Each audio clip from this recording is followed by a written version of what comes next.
there are some things happening in the world that you care a lot about that have no impact on your business and will not have any impact on your business. And similarly, there are things you may not care about or may not want to care about that have a meaningful impact on your business.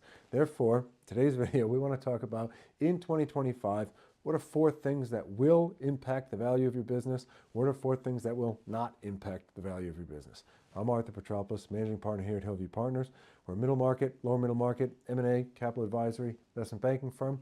We help companies generating $1 million to $10 million a year in pre-tax earnings or EBITDA, sell their companies and secure capital. So, continuing in this week's best worst attempt to add some humor to these videos, as our best analyst is indicating he's growing tiresome of my best Ebenezer Scrooge routine, we wanted to highlight, as we're looking towards 2025 and further into the year, what are 4 things that are actually going to change the value of business? People will say to us, what's going to impact my business? And at the same time, they will say, do you think this is going to impact our business? And in some cases it's yes, in some cases it's no, but let's just go over 4 things, high level, that are going to impact it, 4 things that are not, and hopefully it gives some indication as to what things we want to focus on, whether for your business, our business, or however we want to continue to grow our businesses. So, first thing that will have a material impact on the value of your business is the trajectory of your sales. Are sales accelerating? Are sales decelerating? Does it feel like every time you throw the net out, you're catching more fish or less fish? Are you constantly improving the process of trying to get more sales? That will have a major impact because, again, if you're going to sell your business, if you're going to find capital, the momentum matters. And just the same in terms of growing your own business as well, obviously more sales tends to be better so long as every sale is a profitable one. Now, first thing that we would say does not impact 99% of businesses, unless you're a gigantic, mega publicly traded company, is whether there will be any new appointees to the Supreme Court. Now, if I told you how many times I've been asked in business, do you think the appointment of so-and-so to the Supreme Court could have an impact on my X business or on our X business? The answer is no, I really don't. Unless your business is enormous, if it's a multi-billion-dollar company, if you're Mark Zuckerberg, I can understand why he's doing the politicking because there's a lot of impact as to whether they allow TikTok to continue in the United States.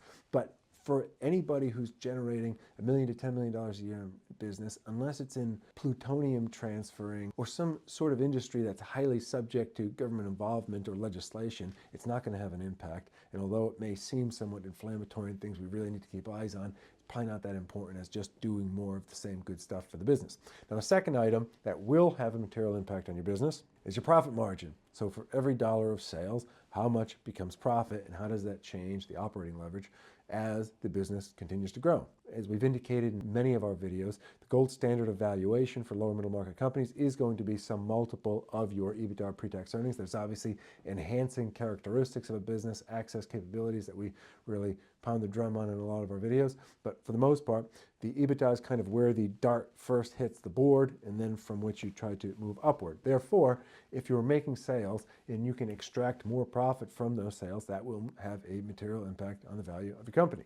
Now, number 2 of what will not have an impact on your company, and that is tariffs on stuff that has nothing to do with your industry. And so, if your business is washing windows, if your business is software for trucking companies, and you are spending your day staying up at night as to whether cocoa bean prices are going to go through the roof, it may impact the Halloween budget for the trunk or treat for the office, but it's probably not going to have a huge impact unless you're washing the windows of Hershey Park or whatever it may be, right? But point being is, don't necessarily try to be, if we said in point A, don't try to be a political analyst. In point B, don't try to be a macroeconomist. It matters to a degree. You can kind of see the way the pendulum is swinging with things. But again, for a company of the sizes that we're focused in, a company of the size we are, it's not going to have a material impact nearly as much as just hammering out more of what works for a business. Number 3 of what will impact value is your team and your processes. And we always say a business is comprised of people, process, and product. And so if the product, service, offering is a thing that you do, the people are who are doing it, the process is how they were doing it. And so if you can optimize the people and process components of things and you have a good product, then that will have a material impact in a positive direction for the value of your business. Again, whether you're just continuing to grow it, you want to sell it, you want to find capital, whatever the objective is. Number 3 of what will not impact the value is what people are singing or dancing about in TikTok. And what we mean by this Again, if number one was don't try to be a political analyst, number two is don't be a macroeconomist, number three is you don't need to be ahead of every single zeitgeist that there is out there, every single trend that there is. Is it a good idea to do TikTok challenges as an investment banker? Is that going to give you business? Is it going to give you business as a private equity investor, as an attorney, as an accountant? I don't know. Maybe I'm old-fashioned, but from my perspective, at least looking at our business, is like the best thing that gets us more business is just being good at what we do, delivering results for people. If I knew a guy down the street had the best apple pies ever, do I care if he sings me a song and puts on a multicolor presentation every time I walk in there, or do I just want the apple pie, right? To some extent, it's like, why is that greasy old restaurant that makes the best cheeseburgers still popular? Whether it's what was the South Street Diner in Boston or the Pearl Street Diner in New York, I don't even know if that one's still there. But point being is, when the product is good, when the process is good, when the results are there, when you get the solution for the person and you get it in place, I don't know if all the fluff is that important. Now, truth be told, if we get competed out of business by the TikTok dancing lower middle market investment bankers, then c'est la vie, we had it coming for us. But from our perspective is you want to be aware of the way people are thinking and how that fits into the economic picture, if you will, but it's not that important to have every single thing right on trend, right? I don't know many people who get tons of deals because they wore cool socks this year, or didn't like old wingtips, or had a particular watch. Fun things to talk about. Does it get results? No, I think results get results. Again, perhaps oversimplifying. All right, now number 4, last item, what will have a material impact on your business is, what is your specific plan for growth? So that is, what are the things you're looking to accomplish with the business? What is the path to those things? And what are the tactical steps necessary to accomplish that?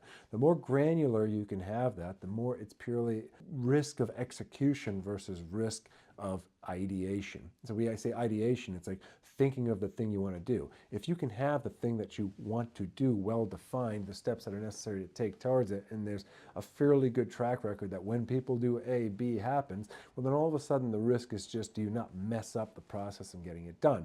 And so it's a materially lower risk, and that will again enhance the value of the company because there's a clear path, a blueprint for future growth. And if that blueprint resembles blueprints that other companies have done, then you can convince people, then it's believable. And number 4, and this may anger a few people, so a trigger warning, and I have to tell myself this as well, what will not impact the value of your business in a material way is your broad-ranging, all-encompassing philosophy on humanity that you decide to tell the world via all social media. And so it is good to tell people about your business. It is good to have a human touch to your business. That's why we do these videos. So you can say, boy, we really want to work with Arthur and his team at Hillview, or boy, we really don't want to work with Arthur and his team at Hillview. And it's fine either way. Everyone's going to have their flavor of ice cream. But would it help the world if I wrote a dissertation or a 1,000-word soliloquy on why I think certain music is better than others, why I think society is deteriorating because of X or Y or Z, and maybe it is and maybe it isn't, and I have my opinions, but guess how much the world really cares versus our ability to deliver the results for our company? I would say not a whole lot. Now, again, I can be proven wrong. There's people that make $1 gazillion because they sell super liberal coffee beans. I've seen people make $1 gazillion because they sell super conservative Rice Krispie treats. But, and I don't know if it was Bo Burnham or whoever, like, does Butterfinger need to have a societal philosophy? I don't know. For our business, do we have beliefs? Sure. How much of them we need to profess to the world in every video we make or on every post we make? I don't think a whole lot. We deliver a service. We deliver an outcome. We deliver results. I believe we are the best at it. If I'm going to pound the drum, and if I can get 5 minutes of everybody's attention twice a week to watch some of these videos, the thing I want you to know is not what Arthur believes about anything, but what Hillview Partners can do for your company, what Hillview Partners can accomplish for you as a business owner. That's the most important thing. That's the most valuable thing that I believe you can hear from our mouths. And so that's what we're going to stick with. And so 4 things, let's summarize again, 4 things that will impact your business's value in a material way in 2025. 1, the trajectory of your revenues. 2, your profit margin. 3, your process and people. And 4, your specific growth plans. 4 things of what will not, from our perspective, have a material impact on your business. One, whether there'll be any more Supreme Court justices, and what that is a euphemism for is political commentary. Two, tariffs on things that have nothing to do with our businesses, and so a macroeconomic commentary. Three, what is the newest and craziest TikTok trend, or a commentary or desire to kind of keep up or not miss out on every new social thing. And D, our general philosophies on humanity that we just cannot resist telling everybody about all the time, no matter what. Right? And so from our perspective, there's no problem with having dialogues, discussions, conversations, community, whatever everybody feels like doing in their spare time that's fun for them. I would prefer to drink coffee and hang out with my family. If someone else would decide to, argue with faceless people about things and hit each other in the head with a hammer, then that's theirs to enjoy. But that being said, will it impact your business? No. And so what we say is more and better, iterate, iterate, iterate.